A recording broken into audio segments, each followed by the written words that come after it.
to the Upgraded Executive Podcast. It's brilliant to have you on. Oh, man. I love the word brilliant, and it's brilliant to be with you guys. Excellent. So, Boomer, can you give the audience a little bit about your background and what got you into this world? From a young age, I've been obsessed with the idea of performing at my best. Maybe it was because I wanted to impress my father. Maybe it was because I was just this inbred perfectionist. But that very quickly, and this is the benefits of having a mother as a yoga teacher, I very quickly realized that there's this connection between mind and body. And that sort of Cartesian duality, if you will, didn't really exist. Like our mind is fueled by our body. We now know this through things like the vagus nerve. That level or dedication to performance brought me into finance after graduating from university in 2008. My first day in finance, and you guys will appreciate this one, was September 15th, 2008. Actually, it wasn't my first day in finance, but it was the day I passed my Series 7 exam, which of course was the day that Lehman Brothers filed for bankruptcy and AIG gets nationalized. And so here I am, this really arrogant investment banker going to work, and I just got my 93 on a Series 7, and I'm like, oh yeah, I'm going to be this really cool, sexy prop trader. And then boom, life changes forever. They shut down the desk that I was supposed to be on, and I end up in this capital market space. And so, after 2 years, I end up moving to Singapore, and at a very, very young age, due to an interesting circumstance of events, I end up basically running a financing desk at the age of 26. And so my territory encompassed 14 different countries. Now, as is customary in doing business in Asia, I end up traveling all over the world, 40 countries in 4 years, yada, yada, yada. But still, I have this dedication to this health and performance aspect. At that time, I was very focused on what diet was trending and implementing in my life and seeing how it made me feel. Basically looking for the answer to the question of how not to sleep and how to do more work. Because after all, I'm a banker and I have to be able to work 90 hours a week because that makes a whole hell of a lot of sense, right? And so then eventually comes around this biohacking idea. You hear about this guy drinking buttered coffee and you're like, oh, that's interesting. I'll try it out. And so all this time, I think I'm doing everything right. I'm following all these trending diets and all this stuff. And externally, I looked great. Internally, things may have not been going so well. And so by the age of 30, I realized I'd accomplished everything I wanted to in finance and went into my boss's office and resigned. But you can't just leave when you resign, right? I don't know if you guys have resigned from a job before, but I had a resignation period. And resignation periods are great times to get an annual physical. And this annual physical in particular, I ended up just ordering a shitload of tests, anything that they would allow me to order. And at this point, I was testing myself pretty regularly. But, you go into your doctor's office, I'm like, let's just keep ordering. My bill must have been thousands of dollars. And one of those tests was a cardiac CT scan for calcium, which essentially is a very fancy X-ray to look at your heart to see if you have calcium-containing plaque in your arteries. One of those arteries is the left anterior descending artery, which is codenamed Widowmaker, and I had calcium in my heart. So how is this freaking possible that I was doing all of this shit that the Huffington Post and all these things people recommended, and at the age of 30, at a very low degree of body fat, being very healthy, I had heart disease. And heart disease being the leading preventable cause of death in the world. And it made me realize that all of this experimentation really didn't have a framework or guide to it. And the way I was looking at my biomarkers, all these labs that I was doing, was in the context of risk assessment rather than health optimization. And I was very much looking for health optimization, but I was evaluating everything through risk assessment. So from there, you take a step back, you start to look at things a little bit differently. We can get into the analytical approach that I took in order to fix and start to heal myself. But eventually some of those approaches allowed me to get approached by colleagues to help them do the same thing. And so that kind of, in a way, organically grew into a business that I never intended to build and allowed me to really just now help entrepreneurs change the world by optimizing their health. That is way too long of a story, but that's great. I hope you So, enjoy. so Boomer, what was the root cause behind the calcium buildup? Yeah, sure. So if you look at root causes, right? And when we say root cause, everybody tries to cite like one thing, right? Mm. And that's very hard to do in the case of a condition like heart disease, because what we can look at, and now complex adaptive systems is a very hot topic right now, and the modeling of it is super fascinating. But if we take a very simplified view of heart disease and sort of what are some of the factors that can go into it, and particularly the ones that were in my life. Well, stress can certainly impact your heart. I was stressed for sure. Sleep can certainly impact your heart and heart disease. And so I was sleeping from 4 to 6 hours a night between the ages of 18 to 30, right? And trust me, I cherished that 6 hour a night. Like that was not the norm. And so you have those factors, but I also had basically a broken circadian rhythm. I mentioned I covered 14 different countries. I was on planes all the time. I changed time zones at least once a week. I was in London 12 times a year. I was in Amsterdam 5 times a year, which is where I live now. And I was in the United States 5 to 8 times a year. So if you add all of that up, like externally, I looked fine, I was doing CrossFit and all these kind of crazy things, but I was broken internally. And that just manifested itself in my case with heart disease. Discovering that was really your call to action. And, Ben and I have interviewed lots of different guests, and it feels like lots of people have some kind of significant call to action in their life, which then makes them stop, reevaluate, and then start to fix their health, whether it be the physical health or the mental health. That then means that they're performing a lot better. But it always really intrigues me why people have to have this call to action before they take action. I mean, do you tend to see that with the people that you work with too? What's funny is that since I've gone through all of this, a lot of what I do is kind of getting out there and getting the word out and speaking a lot. I just spoke in London, as we discussed before we started recording. I try and speak as much as possible. And really, one of the messages that I want to convey to people is that you don't have to be me. I was 30 years old, following everything that everybody recommended, and I was broken. There is a much more appropriate measure to health. And as a result of spreading that message, I've had a lot of people come up to me afterwards and say that resonated with me. I work with entrepreneurs and people with an entrepreneurial type mindset who are in the mood or kind of on that goal to change the world. And in doing so, either they've heard me speak or it's a referral through another client. They kind of get the sense that, like, okay, what I'm actually searching for here is the ingredients to make this machinery run at its best so that I can do whatever my goal is faster. And that's the beauty of working with a person with that type of mindset, is they're a little bit more proactive about these things. But for the most part, to answer your question, most people need to get smacked in the face before they actually do something about it, right? That's why I think things like blood work, genetics, gut microbiome, quantified self, I think that really helps. One of the things I've certainly found is that I provide all my clients with an Oura ring. And then for the first time, whether people agree with how accurate the Oura ring is or not, it gives them data from which they can then start to take action. Yeah. And I think then it's the first time that people really start to think about, maybe I'm not sleeping as well as I thought I was. So I think for me, it feels like the whole data that we can get through now, through the whole quantified self movement, is really helping people maybe take that action before it gets too late. So what does data ultimately serve the purpose of? Why are we doing some of this lab work? Well, it's to identify with certainty and provide simplicity to people's lives so that they know exactly what to do and what to take.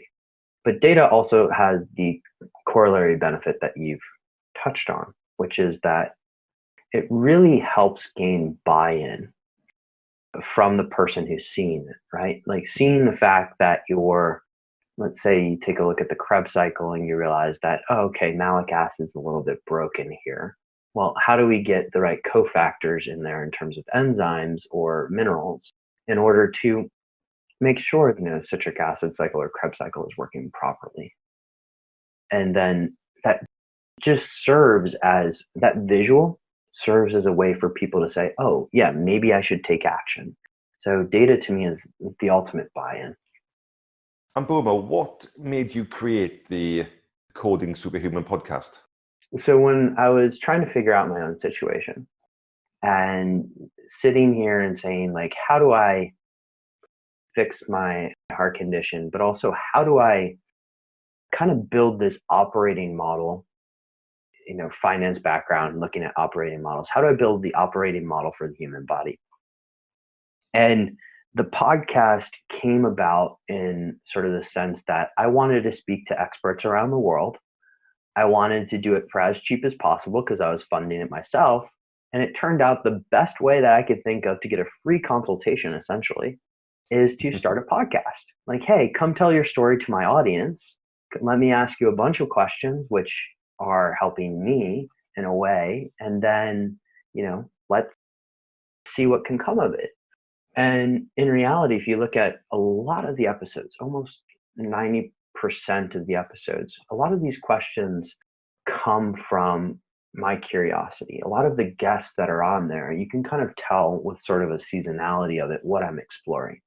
And that's really why I started the podcast. It's just sort of intellectual curiosity. We've certainly found, Boomer, that people in this realm, in this world around human performance optimization, they're so giving and they're so accessible. I think, we've actually been really surprised, Ben and I, around how willing people have been to actually give up their time to help spread the message. Exactly. Out of all the people that you've interviewed, what are some of the biggest takeaways for you? Wow, there are a number of different ones that come into mind. Like, there's very simple things and I'll give you kind of the takeaways that I got from different people, but also give you sort of a higher level, because the podcast itself has changed how I live my life, but also it's changed my perspective on many different things.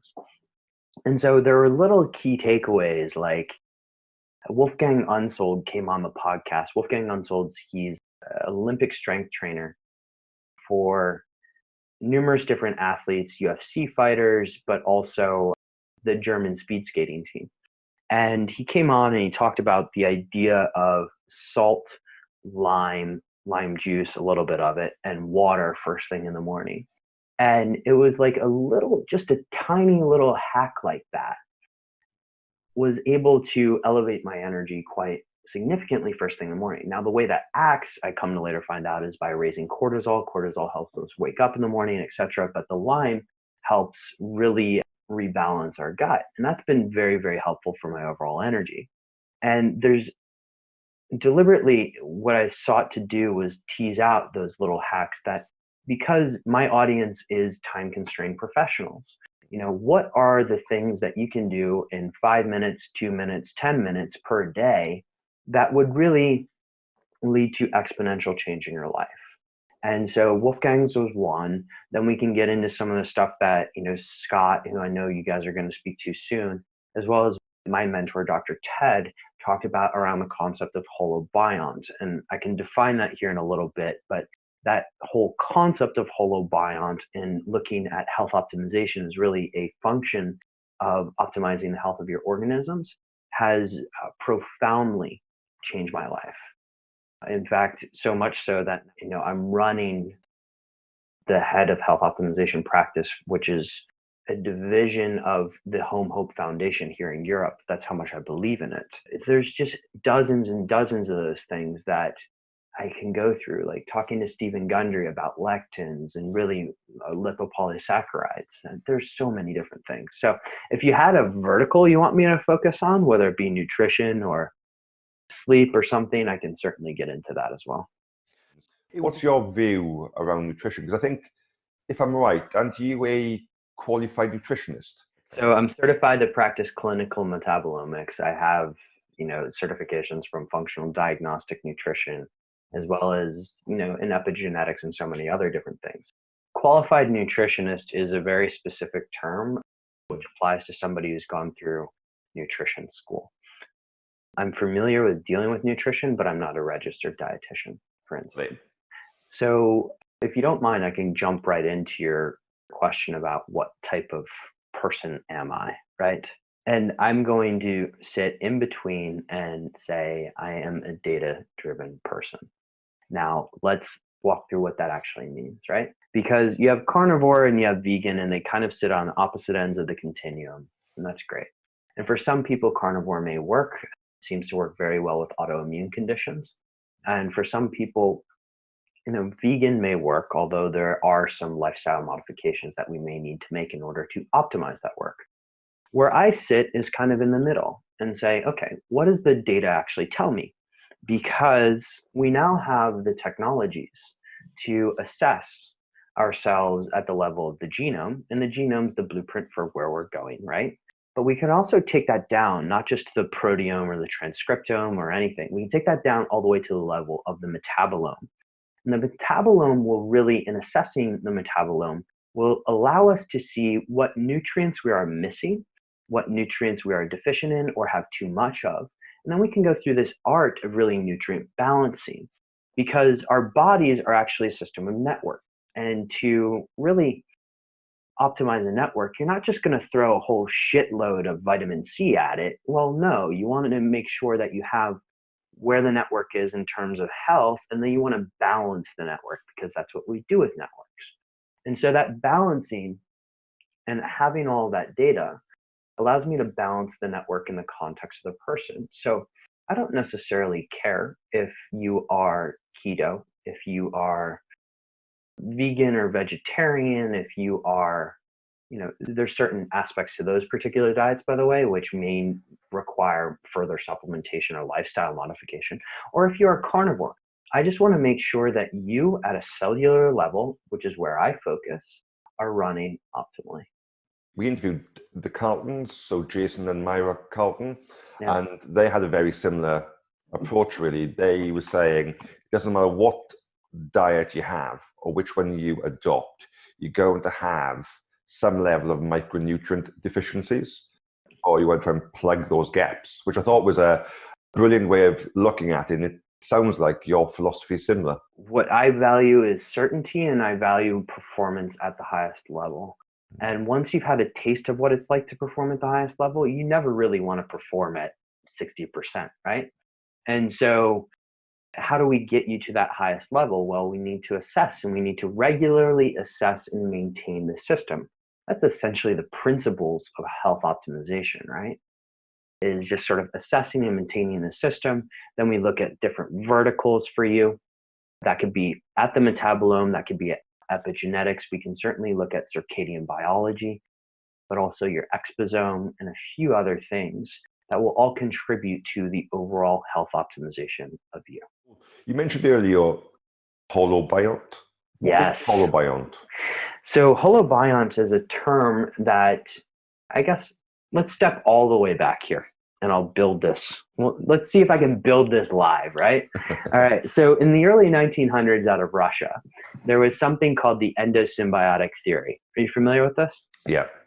And so the endosymbiotic theory essentially is that mitochondria came together in a symbiotic relationship with our ancient bacteria and made our modern day cells. So our entire 37 trillion cell system is made up of symbiotic relationships.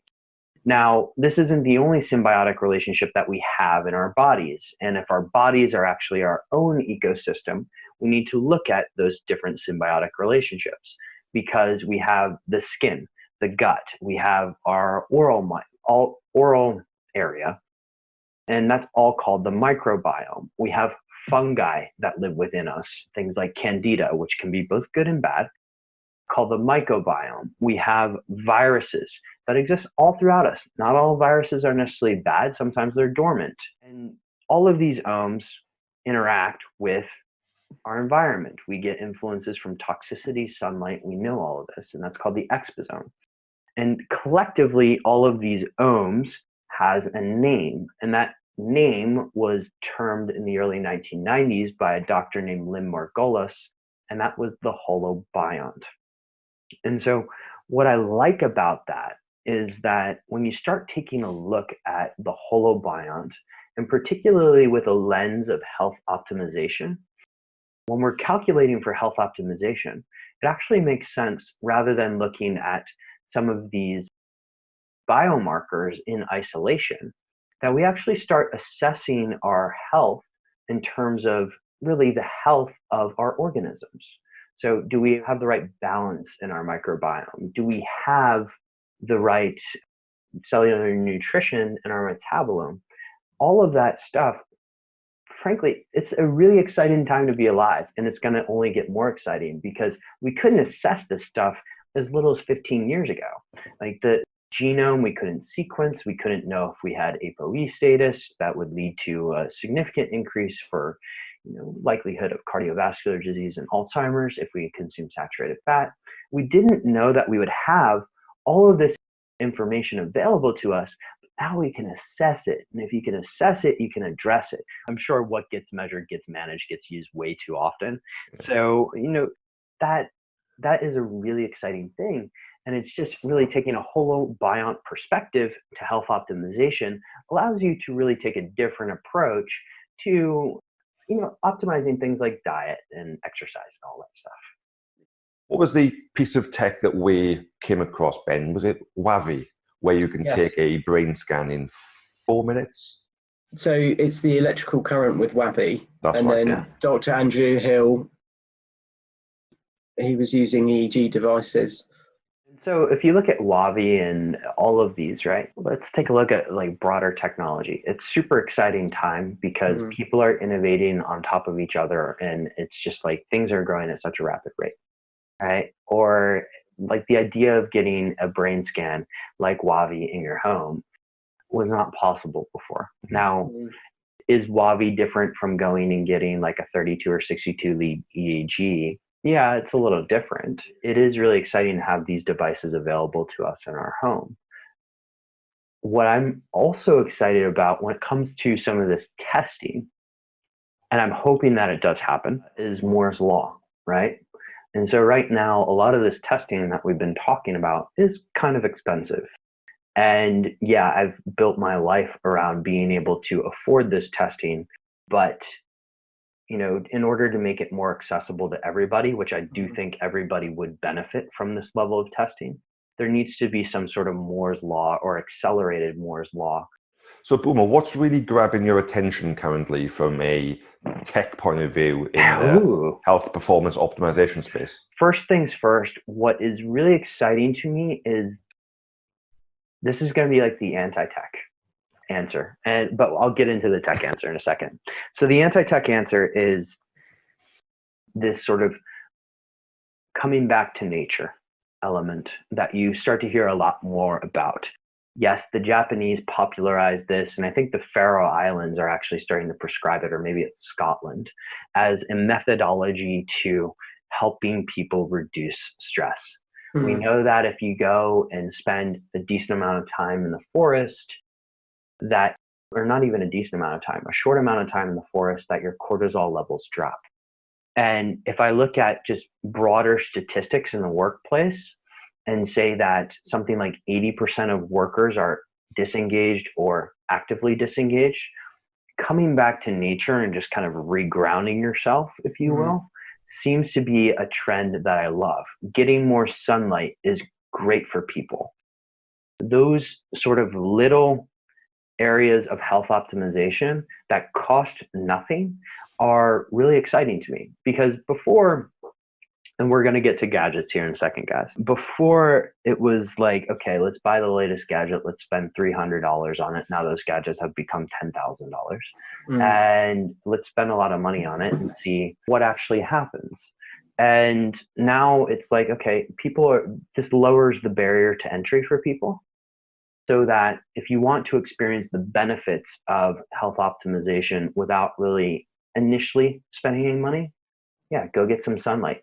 Make sure you're drinking a lot of water. Make sure some of that water has something like Totem Sport in it that has a lot of minerals.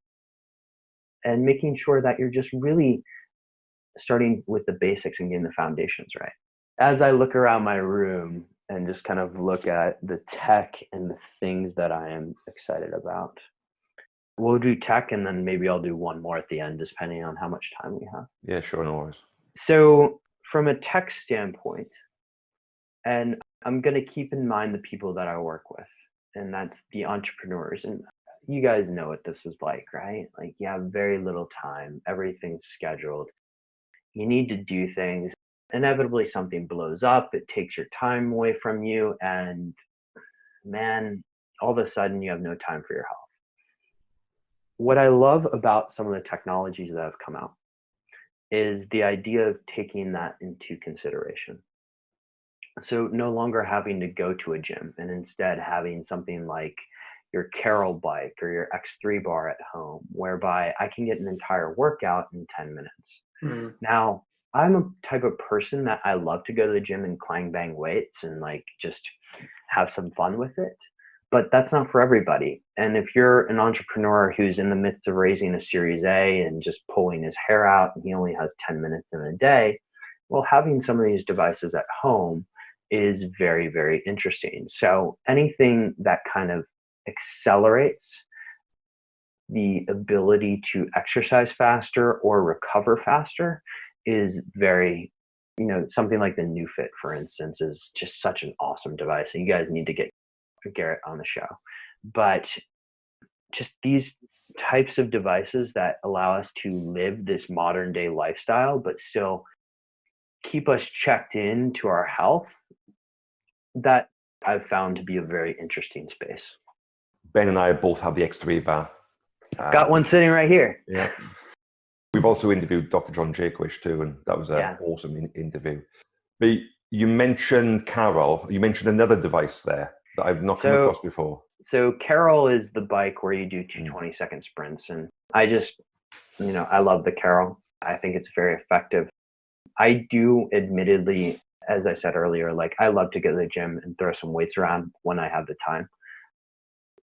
And then the other one is the Newbie, which uses, and Garrett may punch me in the face for saying, it's like, if I simplify this too much, sometimes I get emails that people are like, okay, we need to get your messaging a little bit better. But it's electrostimulation of your muscles and your nervous system to help you both move better, but also help you work out in a better way. And so to give you an example of this, his company is based in Austin and Garrett and I are both from Chicago. So I went into his offices and worked out with one of his trainers. Guy's name's Malik. And the guy is pound for pound one of the best powerlifters in the world and had one of the best powerlifting workouts I've ever had. But if you would have looked at the weight on the bar, it was like, Boomer, you got to be kidding me. Like you're lifting 45 pounds or something like that, right? And so it's just a way to maximize the effectiveness of my workouts. And that, or you can, I've used it in the context of rehab too. So like doing a powerlifting competition and then having your quad shut off. And then within 15 minutes, my quad's now talking to me again and I can go back to train. So it's fantastic. It's also not one of those cheap devices. So you have to take everything into consideration there. I think a lot of these devices are quite costly at the moment, but as time goes on, you mentioned Moore's Law earlier, the cost will undoubtedly come down. On the recovery side of things, I'm really excited for what I've seen with my Quantified self devices with the Nano-V. The Nano-V being essentially a way to inhale third phase water, or fourth phase water, not third phase. Third phase water would be like gas. But fourth phase water, and I've just seen inherently like my HRV goes up. And so I love devices like that that allow me to recover faster, and HRV being a proxy for my nervous system just allows me to recover faster and make sure that I'm functioning at my best, especially in this world that we live in. Are you using any tech on a regular basis from a quantified self point of view? So I have an Oura Ring, which I do use. That's pretty much daily. Let's take a step back on quantified self here for a second. Quantified self can scare people. And I think there are people out there that spend a significant portion of their day quantifying their day. Passive self-quantification is where I want to start with all of my clients, really. And so an Oura Ring is kind of a mandatory thing. I use a CGM, continuous glucose monitor, from time to time. I have a Garmin Phoenix. I think I have the old one now, Garmin Phoenix 5, but I use that only when I'm working out. And so there's different elements of quantification that it depends, that I bring in depending on the variable that I'm trying to measure.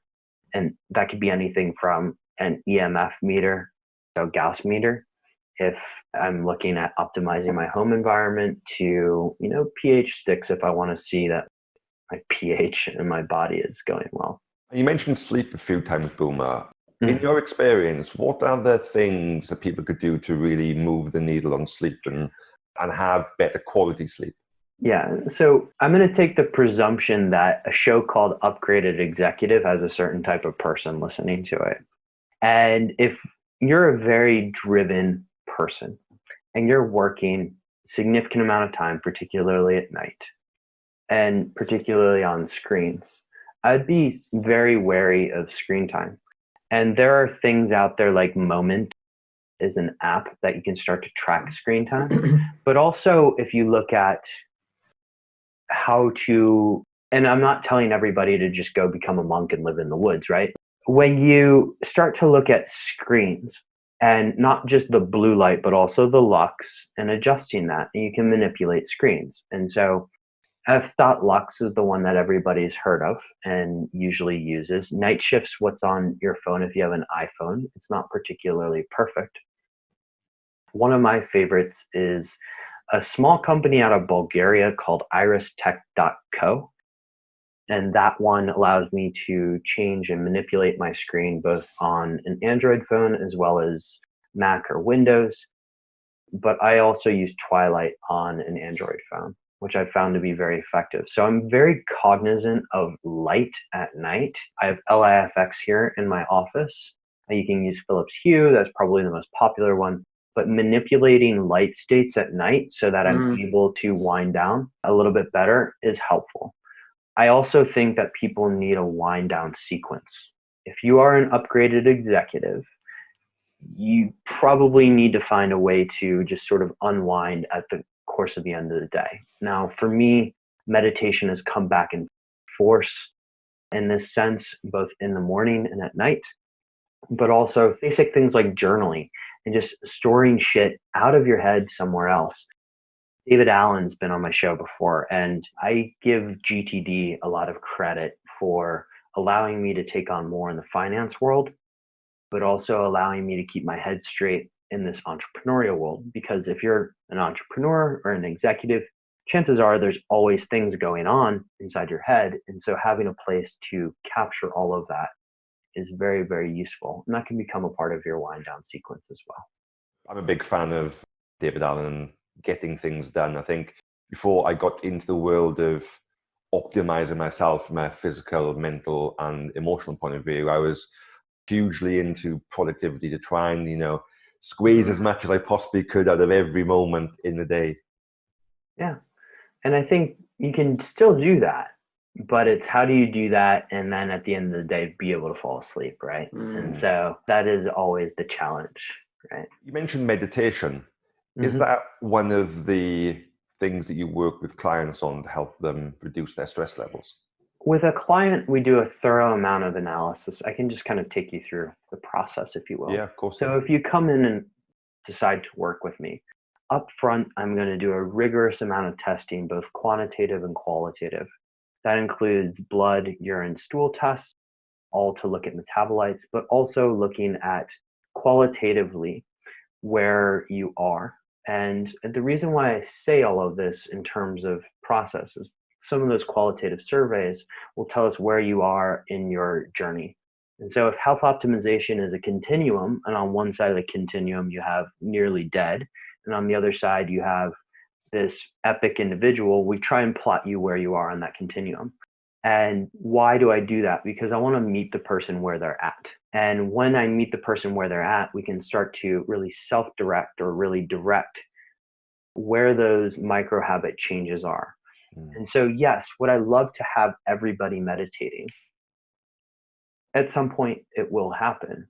But you have to meet that busy entrepreneur who is not convinced that meditation will work for him where he is. And so maybe meditation initially starts with a few breaths and just trying to bring present moment awareness to stuff. Maybe it starts with something else. Heart math tends to be a really good tool here. But then we kind of move gradually into that space, because how do we move gradually into that space? If you meet somebody where they are and show them a little bit of success. There's a movie called Boiler Room. Are you familiar with it? Ben's shaking his head and laughing, right? And so Boiler Room has, I think, Ben Affleck in it and a few others. But the joke in Boiler Room from Vin Diesel was like, show a man 3% and he'll allow you to watch his kids over the weekend. Well, if I meet an entrepreneur and say, like, here, I'm going to show you a little bit of success. Well, success is addictive, it compounds, and people will eventually become open to further and further discussion. And so, yes, I would love to have everyone meditate at some point, but we need to meet them where they are at that moment and then gradually work in that discussion. What I see a lot is that, people these days are just chronically stressed. Mm-hmm. And, life is so busy, they're so distracted, and they're approaching that point where just work, and they're very close to burnout. It would be really cool to hear some of the things that you work with clients on, other than meditation, to help them recognize and then manage their stress. I know you mentioned heart math, and I think heart math is a really brilliant device, but what are the either tools, technologies, or techniques? So first, recognition was a word that you used. And what we lay out are kind of objective strategies and tactics, but also the measurement, right? And so we need to acknowledge what the variable is that we're going to track the success. And with every goal, we have to have a variable that we're going to measure. And so for me, that variable with stress is usually HRV. Sometimes if we can get the right data, maybe breaths per minute, that's something that we can talk about. And so right now, I'm just going to go kind of stream of consciousness. What are some things that can work for stress? And we'll start with like the chronically stressed person who just needs to relax, or just needs to like have some sort of element that they can add very simply to their life, like a supplement or like a tea, for instance, to allow them to just get a little bit of space, because a chronically stressed person may not even see that they're chronically stressed, or they may not be willing to accept that they need to create a little bit of space. And so how do we create that little bit of space? You can use adaptogenic herbs. Some of the things that I like reishi, tend to be very effective in just sort of like, okay, taking it back just a little bit and saying, okay, here's a little bit of space. So adaptogenic herbs generally are very helpful in just making that one little bit of room for you to make better decisions, to recognize that you're chronically stressed and be able to create a discussion around. Now, another thing that's extremely effective is breathing. And you can watch people, even I right now, when I start talking for a prolonged period of time, my breathing structure will change a little bit. I'm very aware of my breathing, but most people aren't. Most people are chest breathers, and chest breathers tend to activate the sympathetic nervous system. Belly breathers or diaphragmatic breathers are a little bit more balanced. They tend to activate the parasympathetic nervous system. If you think about somebody who is stressed on a nervous system level, what they're doing is they're absolutely throttling their sympathetic nervous system all the time. This is why their HRV is usually very, very low. And if they're throttling their sympathetic nervous system all the time, you're not really giving yourself a break. And so introducing the concept of breathing properly is something that we eventually get into discussions about. There's plenty of YouTube videos out there about diaphragmatic breathing, but looking at books, I think Belicia Vranich wrote a book called Breathe, which is very good at taking people through exercises like this. The Oxygen Advantage is one of my favorites, Patrick McCowan. And those are really good resources to talk about just breath work, and just really elementary breath work, if you will. We're not even talking about heart math, which is, I guess, the next device we can go down. And heart math is a tool, it's a biometric tool that allows you to put yourself into a state of coherence. And so that essentially means, heart and brain aligned. And the exercise that people do, we can actually somewhat do this right now, is to, take a breath in through your nose. And the nose is very important because if you're breathing in through your mouth, it could actually stimulate a sympathetic response.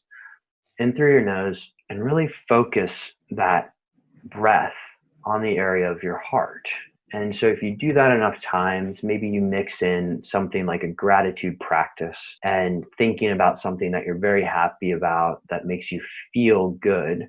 Like when I'm doing that exercise right there, I immediately jump to a state when I was 16 years old with my brother going down a double black diamond in Colorado, and just sort of that top of the mountain feeling where you just look around and you're like, wow, this is nature at its best, right? And having that sort of device, particularly with an entrepreneur or executive type crowd, helps because it gives you biofeedback throughout the entire time. It shows you that you have this sinusoidal rhythm in your breathing, and you can actually measure coherence and seek to get it in the green zone with heart math. And that will really serve as a shift in state.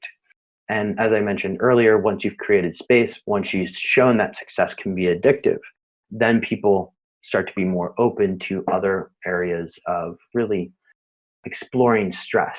And so one of the things about stress that most people don't realize is that stress is not necessarily a bad thing. Stress can also be a good thing. So Anxious by Joseph Ledoux, I think it's Joseph Ledoux or Jason Ledoux, is a great book on this as well. And he kind of walks through not just the physiology, but what constitutes anxiety and why people get different states of anxiety, etc. And so we've covered only a couple there, and I've rambled on for a few minutes. But there are other devices like the V-Light, which I find to be extremely effective for just taking me down a level, the neuro alpha in particular, taking me down a level when I need it. Gratitude practice, which is so simple, right? We're taking out a notebook and writing down 3 things that you're grateful for. I usually like to do a person that I'm grateful for having a relationship with, a opportunity that I have in that particular day, and then some sort of device or thing around me that I'm grateful is in my life. And that serves as a kind of a mindset shift and allows me to be the general of my day rather than the infantryman, if you will. Do you do your gratitude in the morning or in the evening? So I do it in the morning. My morning sequence is pretty automatic for most days. It's, wake up, meditate for about 20 minutes. Sometimes it's a little bit longer depending on the day. And then I'll go into kind of stream of thought journaling, which I'm trying to capture. Essentially, my journaling process starts the night before, where I pose myself a question of something I'm trying to resolve. And I go to sleep, I sleep on it, and hopefully something comes out of the ether, so to speak. And I go on to my journaling, stream of thought journaling, just sort of say, okay, what came up about that question? It doesn't always resolve itself, but it may take me in the right step. And then from there, I'll do a gratitude practice, and then boom, into the matrix and on the day. And when do you fit in your exercise? Do you during the day rather than in the morning? I do. Lately, I've been playing around a lot more with fasted cardio. And so fasted cardio just in the past has been very effective for me in terms of when I have a memorization exercise to go through. And so lately I've been playing around with fasted cardio. So for this morning, after I was done my gratitude practice, I would go and do my fasted cardio. But any sort of weightlifting, I will usually do around midday. And this is a practice that I started when I was in Singapore. And in Singapore in finance, midday, a lot of people would go out to lunch while I would go to the gym. And so I would go to the gym before London would open up, and that would allow me just that brief break in my day to do something to de-stress. And it's something that I found just very rewarding in the sense that my mornings now are extremely dedicated towards X project, right? I take a break from that project, I go to the gym, and I come back, and I'll usually do some manual stuff, maybe email. and then I'll go back into another project afterwards. So it's a good way for me to break up my day. So boom, I just got two more questions for you. The first one is, how can people get in touch with you if they want to find out more? There's so many different ways. You can find the podcast at decodingsuperhuman.com or on iTunes, Spotify, SoundCloud, wherever, right? It's top 100 business and careers podcasts in multiple different countries and top 250 in the US. And then from there, you can look at some of my non-for-profit work, which is around the Home Hope Association, which is designed to educate doctors and health practitioners around health optimization. You can go to homehope.org. And then I just was a part of a team that launched a supplement called Blue Canatine last week, which you can go over to troscriptions.com and check that one out as well. I know we've discussed a lot of different things, but what would be your top 3 tips for any executive that's looking to improve their professional and personal performance? First thing, sleep, and focusing on optimizing your sleep. I used to be of that camp. I think Nas wrote this song called New York State of Mind in the early 1990s, which basically said sleep is the cousin of death. Okay, fine, Nas. I've let that go. Get as much sleep as you can, ideally at least 7 hours. So focusing on optimizing sleep. Number 2 is stress optimization. And I'm going to give that a broad headline and say, you need to do something to cause or to create an element of fluidity in your life, but also you want to create, Taleb says, anti-fragile, right? And so it's how do you create the anti-fragile you? That could be in the form of meditation. It can be in the form of GTD. It's trying to achieve that sort of Zen-like state, if you will. And then number 3 is measure. And I think measuring, I'm trying to remember what I said earlier, but that quotable that I had earlier, what gets measured gets managed. And all of this shit actually won't take place in your life, and it won't take place as fast as it can if you're not measuring. So regularly going in and analyzing your metabolome at a degree of frequency will help you plot a course for really optimizing your life, for really knowing what foods, what supplements, what lifestyle modifications to make, and it'll allow you to make that jump to that next level more frequently. And I guess I should have mentioned this earlier, but of course I do that with individuals. And if somebody wants to talk about it more, I'm always available. Brilliant. Thank you very much for your time, Boomer. That was an amazing interview. Thank you. I had a lot of fun, guys. This is great. Let's do it again soon. I'd like to thank Boomer for his time and amazing insights.